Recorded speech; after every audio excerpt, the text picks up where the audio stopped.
What's up mga ka-something naisip? Ngayon po, i-share ko po sa inyo na meron po tayong i-deal na isang restaurant. Dagdag susuplayan po natin. Alamin po natin kung ano po yung kailangan nila: egg, rice, or cooking oil. So samahan niyo po kami. Kasama ko na po si Mrs. na siyang makikipag-usap dahil mas magaling po siya mag-explain kaysa sa akin. Kaya po, hindi lang po natin alam kung papayag po sila na mabidyohan. So let's go.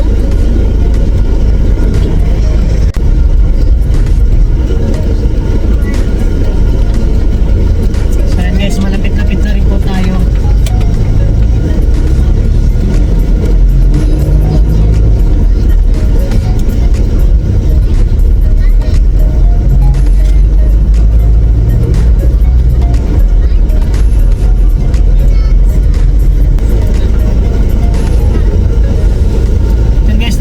Sa parking. Hanap lang tayo ng mapaparkan.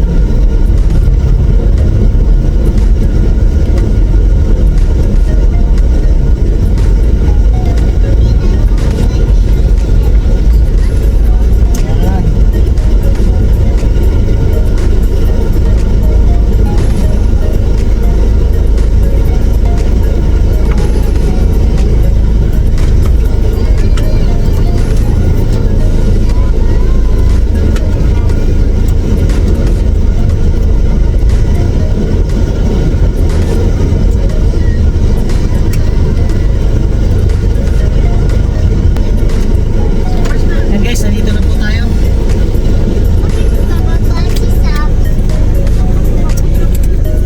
Let's go! So yan guys, pupunta na po tayo sa restaurant.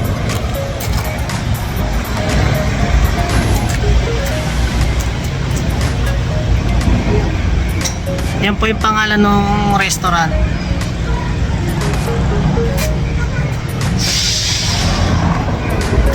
Yan, yung kulay puti pong yan.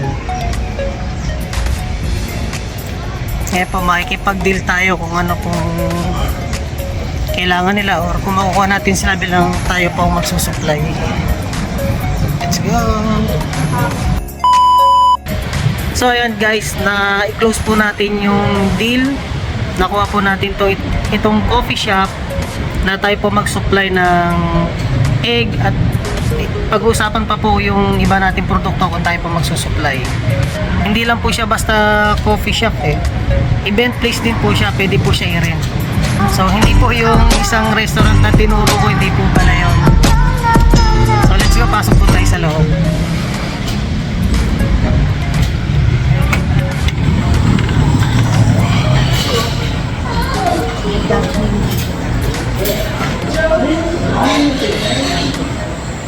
So ito po yung restaurant na aming na deal na susuplayan po natin. So pag-uusapan pa kung ano po yung mga ipapasupply po nila. Pero sa egg po, sure na po na yun po isusupply natin sa lahat. 30 trays lang po ng egg. Kahit palit lang po yung quantity, malaking bagay na po yung kikitain nun para pandagdag sa mga pangangailangan natin na gastusin sa bahay. So mami,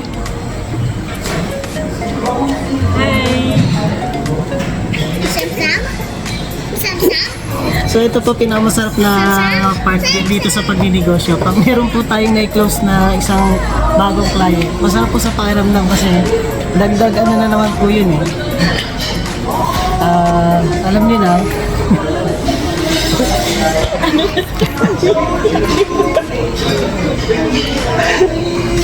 So ito po yung event place. Hindi lang po siya basta-basta coffee shop. Restaurant din, event place. So nire-rentahan.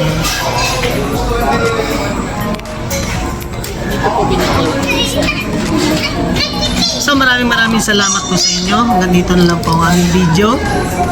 At sa mga bagong subscriber, maraming salamat po sa inyong pagtitiwala. At yun, gagawin po namin ang aming magandang makakaya para makapagbigay sa inyo ng magandang inspirasyon, makakuha kayo ng mga idea sa pagninegosyo. At ganoon din po sa mga dati na namin subscriber, maraming salamat po dahil patuloy po kayong sumusuporta sa Something Nicer. So maraming salamat po. Peace out.